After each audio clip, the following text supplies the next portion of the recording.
محبة الله لحياة التوبة وللتائبين. حياة التوبة هي حياة القداسة والبر اللي أعدها الله لكل أولاده. حياة التوبة هي الاستفادة مما قدم على الصليب من أجل خلاص البشرية. عشان كده التوبة زي ما بيقول لنا القديس يوحنا ذهبي الفم هي لازمة وضرورية للجميع، للخاطئ وللبار، لأنها هي كمال الحياة المسيحية. عشان ممكن أحيانا بمجرد ما واحد يسمع أنه الكلام عن التوبة احنا لسه هنتوب، ما احنا تايبين وعايشين مع ربنا من زمان، الكلام ده مش لينا، لناس خارج الكنيسة. لكن اللي في الكنيسة بما أن التوبة تليق بالجميع، تليق للخاطئ وللبار، لأنها هي كمال الحياة المسيحية.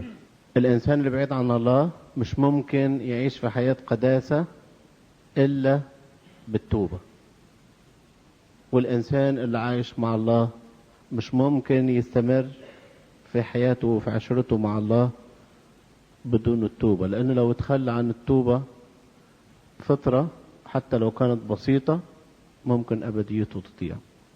تخيلوا لو أي حد من الشهداء أو القديسين بعد جهاد سنين طويلة قال إن أنا خلاص قدمت توبة كتير ومش محتاج لتوبة وتراخى عن الجهاد والتوبة، ممكن أبديته تضيع. عشان كده الآباء بيعتبروا التوبة هي حياة القداسة، الاستمرارية مع الله. والسيد المسيح أحب الإنسان، يقول لنا كده جاء لكي يطلب ما قد هلك. الإنسان اللي تاه وبعد عن الله، الله بيبحث عنه وبيقول له تعالى، باب التوبة مفتوح. إذا كنت عايش فيها خد قوة ومساعدة تساعدك على حياة القداسة أكتر وأكتر. إذا كنت لسه بادئ في الطريق برضه محتاجين لمعونة وقوة ربنا. بيقول لنا الكتاب المقدس الله بين محبته لنا لأنه ونحن بعد خطاه مات المسيح لأجلنا. حب المسيح للتائبين. حياة السيد المسيح كلها حب للإنسان وللإنسان اللي عاوز يعيش معاه وعاوز يعيش في حياة التوبة. معجزاته كلها، أعماله كلها حياة حب للإنسان الذي يريد أن يحيا في حياة التوبة. حتى معجزاته، في معجزات بتؤكد ألوهيته، ولكن في نفس الوقت بتبرهن للإنسان أن الله بيفرح وبيسعد بتوبة التائبين. أقوى معجزات بتؤكد ألوهيته معجزات إقامة الأموات، ابنة يايروس وابن أرملة نايين وإقامة لعازر. في نفس الوقت هم دول بيبرهن بيهم أنه بيحب كل إنسان يحيا في حياة التوبة، حتى لو مرت بيه حياة ضعف هو مستعد أنه يقيمه من هذا الضعف. ابنة يايروس بترمز إلى الإنسان الميت روحي، لسه في بدء موته، لسه في البيت ما تحركش، خطية كأنها كائنة في الإنسان ولسه ابتدت تدخل لحياته. بيعلن السيد المسيح أنه مستعد يأتي ويعطي توبة لهذا الإنسان إذا طلب، حتى لو كانت لسه الخطية في بدايتها متسلطة على الإنسان، الله يعطيه قوة ومعونة ويتخلص منها ويعطيه حياة. لو الخطية تملكت عليه فترة أكتر زي ابن أرملة نايين، خرج من البيت وفي الطريق فترة طويلة، برضو الله عنده استعداد يقيم هذا الإنسان الميت اللي عاش في الخطية فترة طويلة. ده لو وصل زي لعازر وخرج من البيت ومشي في الشارع ودفن في القبر، برضو الله يستطيع أن يقيمه. حب الله للتائبين وللإنسان التائب. بس لازم الإنسان يكون عنده استعداد وعنده رغبة، زي ما عمل مع كل أمثلة التائبين. بيدينا الكتاب كده أمثلة للبعض، من ضمنهم أول واحد الابن الضال. مجرد فكر انه يعيش حياة احسن من اللي هو عايشها، بعيد عن والده، بعيد عن وصاياه، يعيش بحرية مع اصحابه، يتمتع بالفلوس اللي معاه، يتمتع بصحته، وكأنه لسه الخطية في بدايتها. لكن هذا الابن الضال بمجرد ما فكر وحس انه الحياة مع والده احسن ورجع وندم، نجد ان الله قبله. وده بترمز الى الانسان اللي لسه يدوبك عايش في بداية الخطية، والله مستعد يقبله ويقبل كل تائب. مرحلة اكتر من كده السامرية، ويمكن الحاجات دول بتجيبهم لنا الكنيسة في الصوم الكبير، وبتقول لنا الله فاتح احضانه لكل انسان ويقبل كل انسان حتى لو كانت تملكت عليه الخطية. السامرية ترمز الى الانسانة او الانسان اللي بعد فترة اطول. الابن الضال ده مشي نص الطريق، السامرية ذهبت لغاية الطريق ونهايته. والسيد المسيح ايضا مستعد انه يقبل كل انسان حتى لو تمادى مع الخطأ، لان الله بيحب الانسان. دينا مثال اقوى بعد كده المفلوج. الابن الضال ده مشي نص الطريق ورجع لوحده، السامرية وصلت لغاية نهاية الطريق. المفلوج ده الخطية كأنها حطمته وكسرته ووصل لنهاية الطريق ومش قادر يرجع ومش قادر يتحرك. ولكن مع هذا الله فاتح احضانه مستعد يقبل كل انسان بس اللي بيطلبه.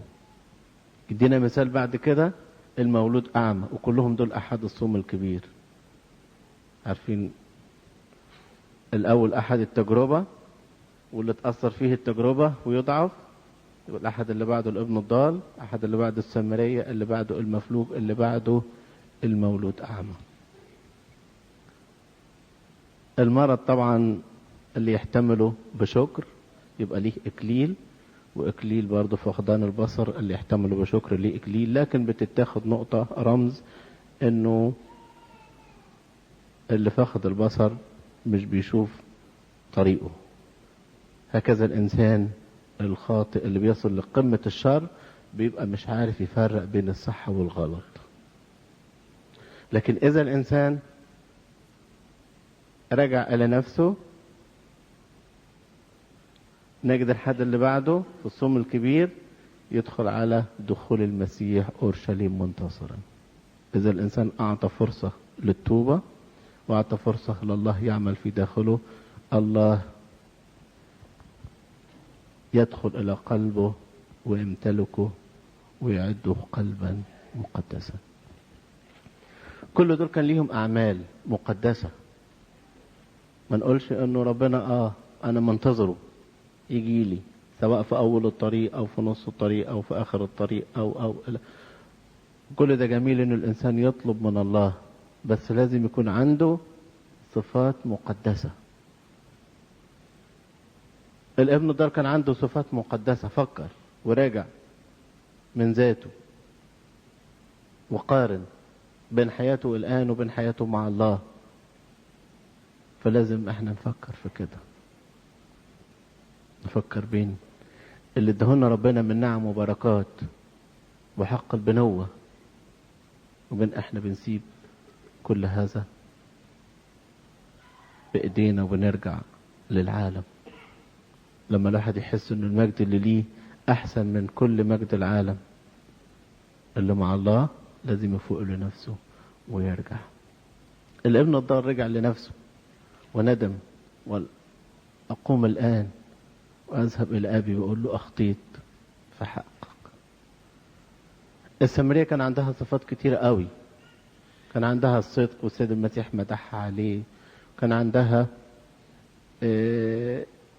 يعني الكسوف من الخطأ، عشان كده راحت تجيب مية في عز الظهر عشان محدش يكون موجود معها خالص، لوحدها وفي حالها، وتروح وترجع ومحدش يشوفها. في ناس يعملوا الغلط ويقول لك محدش ليه دخل معاي، انا حر اتصرف زي ما انا عاوز. السامرية كان عندها فكرة عن تاريخ ابائها، لما السيد المسيح قال لها يعني لو انت كنت عاوزة مية، قالت له ده البير، وانت احسن من ابونا ابراهيم اللي ادانا البير. يعني عارفة كتابها المقدس. يا ريت احنا برضو ما نسيبش الكتاب المقدس بتاعنا، حتى لو في ضعفات هو اللي هيرجعنا، هو اللي هيرجعنا. كان عندها صفات كتيرة قوي. بمجرد ما قال لها لما قال لها ادعي زوجك، وقالت له انا ماليش طبعا، وقال لها فعلا انت صادقة في كلامك، انت كان عندك كذا، وسرد لها قصة حياتها. طلعت عندها صفة جميلة قوي، انه كان ممكن تقول له انت لحقت الناس تقول لك ما هم ما فيش حاجة معاهم غير سيرتي، لأنه ما تعرفش انه هو ابن الله اللي يعرف كل خفايا القلوب. لكن لما قال لها كده قالت له حقا انت ابن الله، انك نبي، ومدحته. عندها صفة اكتر لما كلمها عن السجود، قالت له انا عارفة السجود هيكون فين، واليهود بيقولوا ايه، وانتوا بتقولوا ايه، والسامريين بيقولوا ايه. ولما قتها للخلاص ظهرت فضيلة جميلة عندها، انها تروح وتبشر للناس اللي بيعيروها عن الحياة اللي هي فيها، لدرجة انه سابت المية بتوعها اللي جاية وتعبان علشانهم، سابت جرتها وقالت اروح اقول لكل الناس هلموا تعالوا وانظروا انسانا قال لي كل ما فعلت. من اجل هذه الصفات المقدسة الله ذهب اليها واعد لها خلاص. عشان كده لازم يكون في فضائل موجودة عندك. في ناس بمجرد ما يغلطوا غلطة يقفلوا الكتاب المقدس وخلاص، مش هروح لابونا تاني، ومش هروح اتناول، ومش هصلي، ما انا اللي فيه ده كله ازاي اروح اتناول؟ صحيح انه غلط انه يكون عندنا ضعفات وعندنا خطايا ونروح نتناول، لكن انا مش ممكن هصلح ذاتي الا لما يكون عندي حاجات كويسة، ولازم يكون في صلاة وفي قراءة كتاب المقدس، واطلب معونة الله واتناول عشان الله يعطيني معونة وقوة. زي ما كان عند الابن الضال في ضعفات لكن في حاجات مقدسة، عند السامرية في ضعفات لكن في حاجات حلوة. المفلوج رغم انه رمز للانسان اللي حطمت الخطية، لكن كان عنده صفات حلوة. مسيح يسأله انت عاوز ايه؟ عاوز تخف؟ طبعا يعني واحد مريض بالحالة دي ويسألوه يقولوا له انت عاوز تخف؟ امال انا عاجبني المرض؟ طبعا. لكن ما يردش رد قاسي على المسيح. وهذا الرجل يلوم على نفسه، يقول ماليش حد من اصحابي يرميني في المية. جاب اللوم على نفسه، انا راجل ما ليش اصحاب. كان ممكن يلوم المجتمع، ما فيش نظام، انا ليا 36 سنة قاعد، وكل واحد يجي بتاع امبارح واول امبارح يدخل قبلي ويشفى ويخف ويمشي، وانا لا رامنيني ليا 36 سنة. بلد ما فيهاش نظام، ولو في نظام كنت من زمان من 20 سنة كنت خفيت. لكن ما جابش اللوم على غيره، جاب اللوم على نفسه. المولود أعمى يعني صفات مقدسة كتيرة فيه. كل واحد من دول رغم أنه بيرمز إلى ضعف معين لكن عنده صفات مقدسة. المولود أعمى طبعا عنده صفات كتير مقدسة. ده يكفي اختبار المسيح ليه. تخيلوا واحد ما بيشوفش والمسيح حط له طين في عينيه ولخبط له كل وشه بالطين، ويقول له امشي لغاية بركة سلوان. بركة سلوان دي بينه وبين المكان اللي كان فيها السيد المسيح 6 كيلو. تخيلوا بقى الموقف، يعني نجيبه كده ونحط الموقف قدامنا. واحد عشان يشفى المسيح لخبط له عينيه ويقول له امشي 6 كيلو والناس تزف والاطفال يجروا وراه، ده يقول لك انا مش عاوز، خليني كده كويس بقى. طلع عاوز تشفيني من غير طين ومن غير حاجه، يعني اشفيني وانا هنا كده وريحني، لكن انت تهزقني وعاوزني بالحكايه الملخبطه دي كله الطين في وشي وتوديني 6 كيلو امشيهم. خلي حد من تلاميذك يجيب شويه ميه اذا كان انت مصر على بركه سلوان ويجيب وانا اغسل وشي هنا. كان ممكن يقول كده، لكن قال له حاضر حاضر، اللي انت هتقوله فيه طاعه كامله. وطبعا لما جابوه اليهود تعالى وانت ايه اللي حصل لك وقول لنا الحكايه، احنا عارفين الراجل ده غلطان، يعني اعترف امام اليهود وهو عارف انه اللي يعترف بالمسيح امام اليهود فيها قطع رقبه. لكن قال له انا عارف ان المسيح هو اللي خلصني. ده انسان غلطان، قال له ما انا ماليش دخل، انا ما اعرفش ولا عمرنا شفنا حد غلطان والمسيح يستجيب ليه، الله يستجيب ليه. يعني بأكد لهم انه ده راجل صالح وهو ما يعرفوش حقيقة انه ابن الله. ولما بيقولوا له احنا فاهمين اكتر منك وقول لنا، طبعا والديه خافوا، قالوا هو كامل السن، يسألوا احنا ما لناش دخل، تعالى قول لنا مين اللي فتح عينيك، ده راجل غلطان. قال لهم لا، واعترف بيه. ولما تقابل معاه قال له هل تؤمن بابن الله؟ قال له مين هو يا سيد؟ قال له انا واللي فتحت لك عينيه. سجد له. كل دي صفات مقدسة موجودة عنده. ما فيش انسان ما بيغلطش، وبنصلي كده بنقول انه يعني لو كان الانسان ابن يوم لا يوجد انسان بار، ومع هذا الله يطالبنا بالتوبة وبالقداسة وبحياة البر. نوصل لها ازاي؟ ما يقشي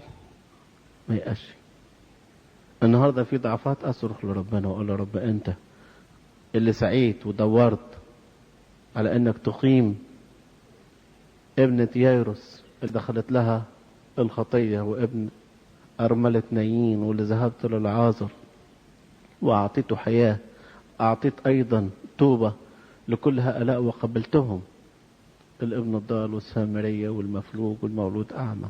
أنا واحد زيهم محتاج لمعونتك، أعطيني نعمة وأعطيني قوة. ومش ممكن الله يرفض هذا الإنسان، مش ممكن.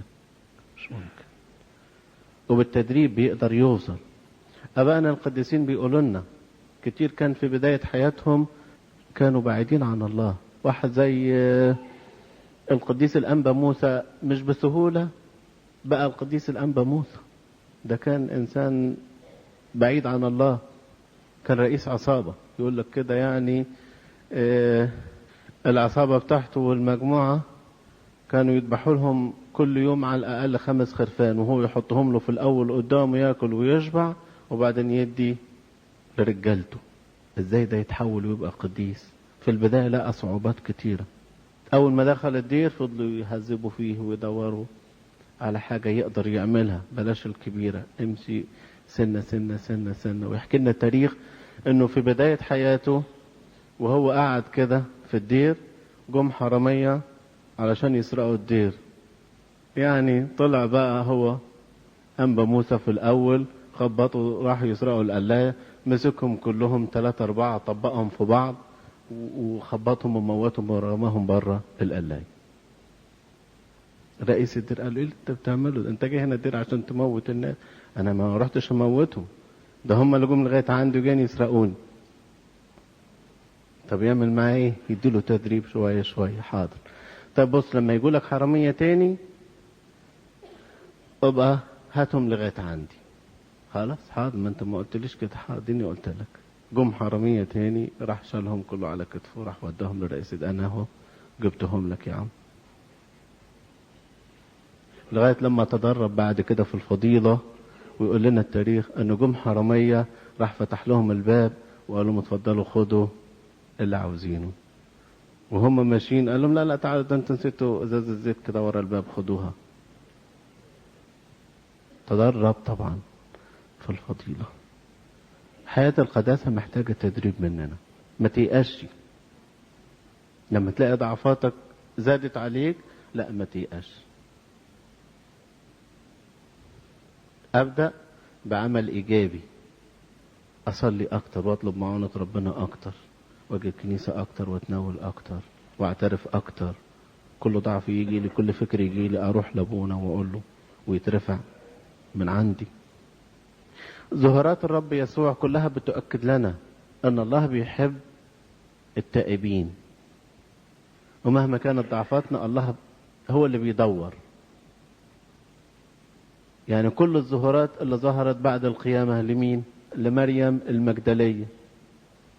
جالها فكر بعد كده انها ما عرفتش السيد المسيح، ولما راحت افتكرته البستاني وصدقت كلام الناس اللي شككوها. الاول شافته طبعا وخلاها لمسته وقال لها اذهبي الى اخوتي لكي يذهبوا الى الجليل هناك يرونني. راحت لهم لقيت لهم هم كلهم خايفين. انا سيبك من السيرة دي، والمسيح ده خلاص راح لحاله، قصة وانتهت، واللي شفتيه ده يعني شيء خيالي. رجعت تقابلت معاه، ظنته البستاني. تقول له بس انت قول لي انت خدته فين وانا ادي لك الفلوس اللي عاوزها تاخدها وانا اروح اخده. عشان كده قال لها لا تلمسيني بهذا الايمان. بعد كده جالها فكر انه هي ممكن المسيح يكون زعلان منها. في الظهورات ركز السيد المسيح انه يظهر لها، قال لها انا قبلت توبتك، ما تتضايقيش وما تقلقيش. ظهر للقديس بطرس، خاف لحسن اليأس يتملك عليه، انكر المسيح كذا مرة وقدام خادمة. ده مش بس انكر، ده شتم وقدامه. يقولوا له انت لغتك تشبه لغة انا اعرف الراجل ده، وفضل يسب ويلعن وقدام السيد المسيح. طبعا الموقف ده بعد كده صعب انه ازاي يعمل كده، وممكن كان يتملك عليه اليأس. ده الاباء بيقولوا لنا ان الخطية دي اكتر من خطية يهوذا، لكن بطرس بالرجاء خلص، يهوذا باليأس هلك. ظهر له السيد المسيح عشان يقول له انا قبلت توبتك. ظهر لتوما اللي شك، ظهر ايضا لتلميذي عمواس اللي حسبوها كده يا خساره، ده احنا قضينا 3 سنين كده مع المسيح وما استفدناش حاجه، يلا بقى ناخد بعضنا ونمشي في الطريق نرجع لاعمالنا. فكل الظهورات اللي ظهرها الرب يسوع بعد قيامته انما كلها للتائبين، ويتأكد لهم لناس اخطأوا ان ربنا قبل توبتهم.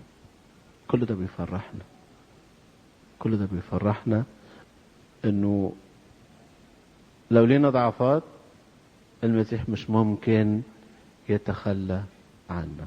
القيامة نفسها، القيامة نفسها هي حب للتائبين، لانه مين اللي هيقوم؟ الانسان الميت، الانسان الميت. كأنه القيامة هي قوة وتوبة.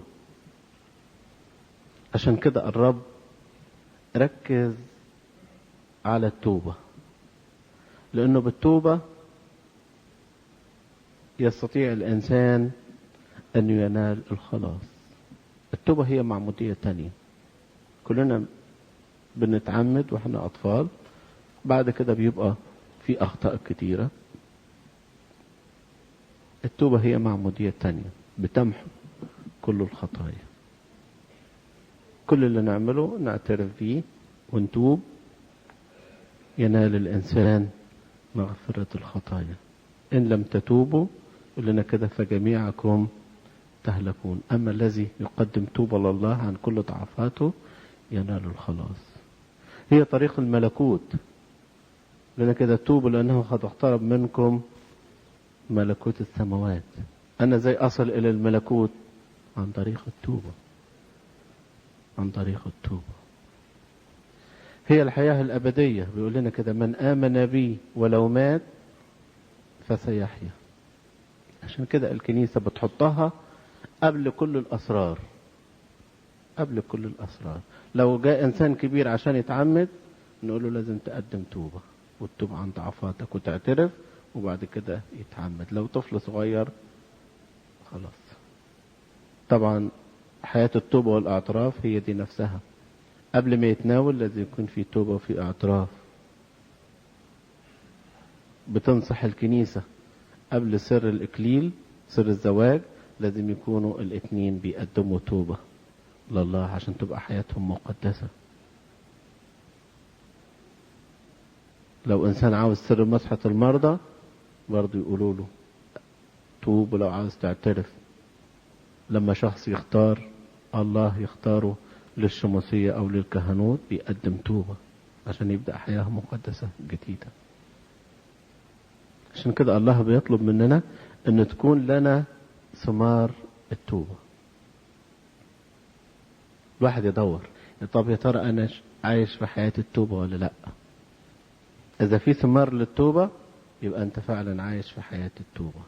أول ثمرة للتوبة هي حياة الحرية من الخطية. ما تبقاش في خطية مسيطرة على حياتي. إن حرركم الابن فبالحقيقة تصيرون أحرارا. لكن واحد يقول إن أنا عايش في التوبة وفي ضعفات متملكة عليه ومش عاوز يسيبها وليه اشتياق ليها أكتر من أنه يتركها، يبقى لسه. من ثمار التوبة حياة القداسة والبر لازم يكون عند الإنسان.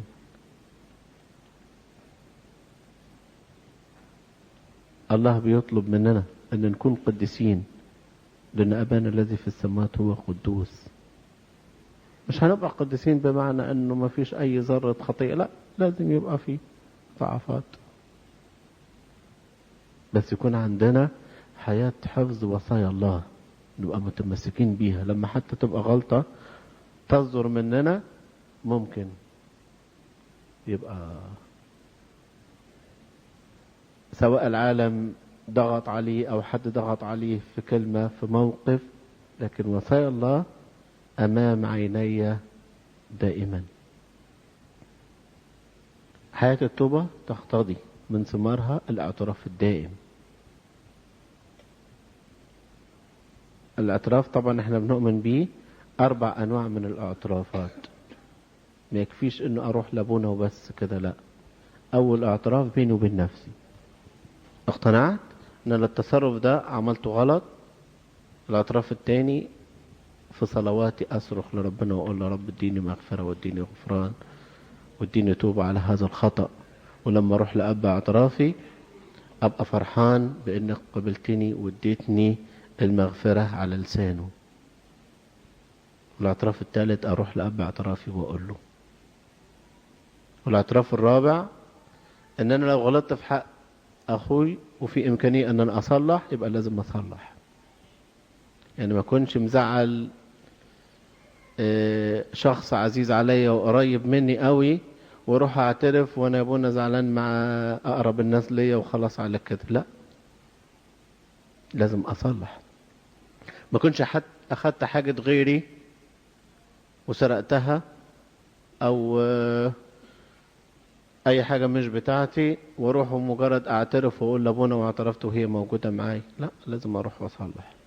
يبقى اذن 4 اعترافات هم دول ثمار للتوبة الحقيقية. اكون بيني وبين نفسي مقتنع ان التصرف ده غلط، اصرخ لله في صلواتي، اروح لأب اعترافي وبناء عليه وعلى توجيهه اروح واقول لفلان انا غلطت في حقك في كذا كذا، الحاجة دي مش بتاعتي، الموقف ده كذا، واصلح بيني وبين اخي الانسان. اعترفوا على بعض بالزلات، هي دي اللي بيطلبها الله مننا. مش هطول عليكم، لكن في حاجات بتعطل التوبة في حياتي. يعني انا بقى مقتنع تماما ان ربنا بيحبني بكل ظروفي حتى بالضعفات بتاعتي، وهو بيحب التوبة وبيدعوني للتوبة، وانا مشتاق للتوبة وهي ضرورية ولازم أعيش فيها ولازم يكون في ثمار في حياتي. كل ده ممكن أقتنع بيه، بس بص ألاقي في حاجات كده يعني بتعطل التوبة. بيعلمنا الآباء أن الواحد ياخد باله من كذا حاجة. أول حاجة بتعطل التوبة مفهوم التوبة نفسه. زي ما قلت في البداية أن التوبة مش معناها للخاطئين أو للبعيدين عن الله، لكل القديسين قبل ما تبقى مطلوبة من اللي لسه عايش في طريق الله.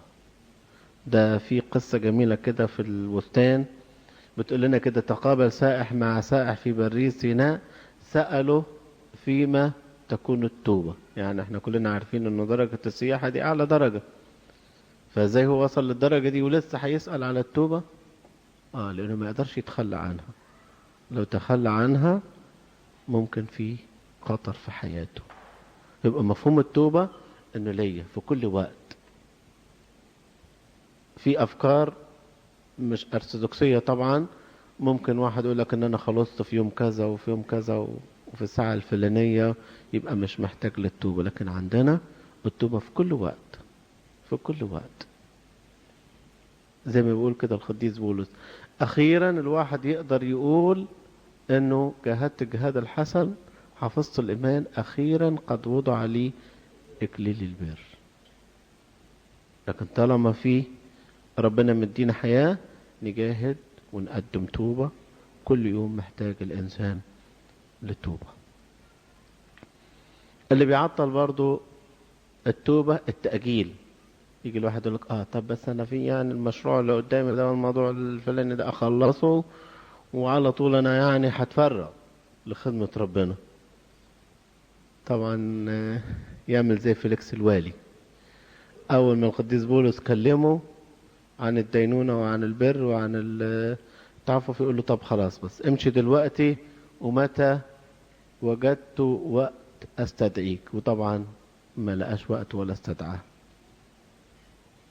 اللي بيأجل كل شوية الشيطان يجيب له حاجات تلهيه أكتر وأكتر. اللي بيأجل علشان مشروع داخله، المشروع كل شوية بيكبر. يبقى بدل ما كان عامل حسابه بس هيخلص من المشروع ده وهيخدم ربنا وطول عمره، يبقى خلاص مش فضل بيته بعد كده. مشروع كبر ومش فاضي. واحد هيبقى مش فاضل بيته ويدوبك يرجع كده ساعتين 3 في البيت ويجري عشان عنده مشاريع كتيرة ومحتاجها وانا بعمل ده كل لمين؟ ما هو ليكو. يبقى هيفضل ربنا ازاي؟ لازم نهتم ولازم تعمل كل اللي في إمكانك من أجل إسعاد بيتك وأولادك، بس خلاص نفسك أولا. ماذا يستفيد الإنسان لو ربح العالم كله وخسر نفسه؟ اعملها كده موازنة حلوة. أبديتك وبعد كده واجباتك تجاه أسرتك، تجاه المجتمع كله، تجاه كنيستك. كل حاجة تاخد مكانها، لكن الاهتمام بروحياتك هو ده أولا. هو ده أولا. حاجة أخرى بتخلي الواحد يأجل: الخوف من الطريق. معرفش، في مفهوم خاطئ يقول لك يعني الواحد أول ما يبتدي يعيش مع ربنا وأول ما يتناول وأول ما يصلي تلاقي كل الحروب بتاعت الشياطين تيجيله بقى. الحاجات اللي عمري ما سمعت عنها تبتدي تيجي والشيطان يحارب. فأنا يعني مش قد الحكاية دي. خليني في قد حالي كده.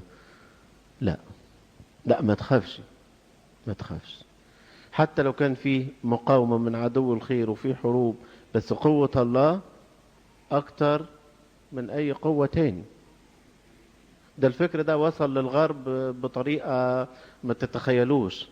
وصل لمجموعة أنه يأسسوا كنيسة وكنيستهم تبقى باسم الشيطان، كنيسة الشيطان. ازاي يعني كنيستكم سموها للشيطان؟ لا، اصل احنا خايفين من الشيطان. هو الشيطان ده بيحارب مين؟ بيحارب الناس اللي بيقاوموه وكأنهم واقفين ضده. فاحنا نقول له احنا اصحابك وحبايبك وكنيستنا كمان ده على اسمك، فيبقى يعني خلينا في حالنا وابعد عننا. تخيلوا هذا الخوف يوصل الإنسان لإيه.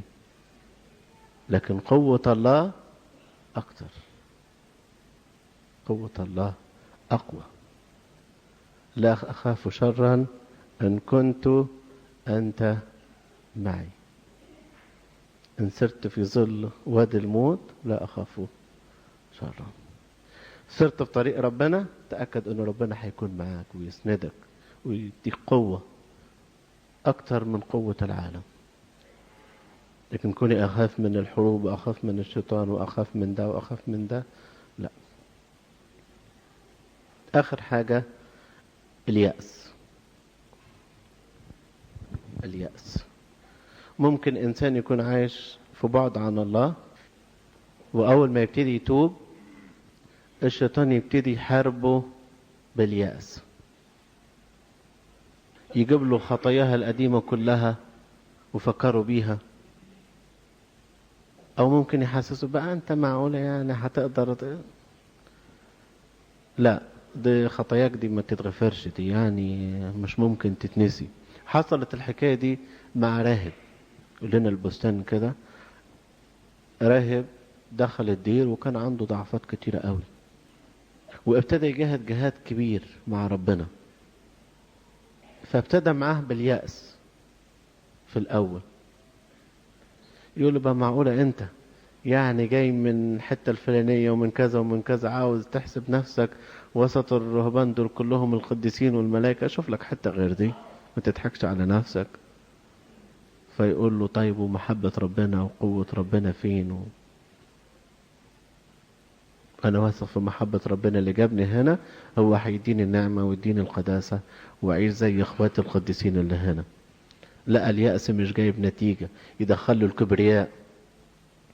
بعد فترة يقول له كفاك يا عم، انت عايز توصل اكتر من كده لايه؟ ده الرهبان اللي عندك اللي جنبك كلهم ولا حد بيصوم زي ما انت بتصوم، ولا حد بيصلي زي ما انت بتصلي، ولا حد بيعمل اللي انت بتعمله. كفاياك كده، ده انت بقيت احسن واحد فيهم. يروح هو بقى يقول له طب وما انت نسيت الخطأ اللي انا عملتها، الحاجات القديمة كذا وكذا، هم ما عملوش الحاجات دي، لكن انا مهما عملت من البر والقداسة مش هغطي الحاجات الوحشة اللي عملتها. فاحنا نكون يعني مستيقظين لحروب الشياطين. يحاربني باليأس، أتمسك بالرجاء. يحاربني بالكبرياء، أجيب ضعفاتي. بس طبعا الشيطان بيحارب أكتر الإنسان اللي عايش في طريق التوبة وفي بدايتها، بيحاربه باليأس. يكون الإنسان اعترف بالخطية ويجي تاني يقول بقى معقولة ربنا يعني خلاص الحكاية دي خلاص ربنا نساها؟ طب يا حبيبي ما دمت انت اعترفت خلاص انساها، ربنا نسيها، انت تفتكرها تاني ليه؟ لا، ما ندلهوش فرصة انه يخلي قلب الإنسان حزين. الله يعطينا حياة التوبة، حياة القداسة، ونفرح قلب الله بتوبتنا، وإحنا نفرح أيضا بمحبة الله وبغفرانه وفرحته بكل أولاده الراجعين إليه. الله يعطينا حياة القداسة والبر، حياة التوبة بشفاعة الشهيد العظيم أبو سفين، وبصلوات أبينا صاحب الغبطة والقداسة البابا الأنبا شنودة الثالث، ولإلهنا كل مجد وكرامة إلى الأبد، أمين.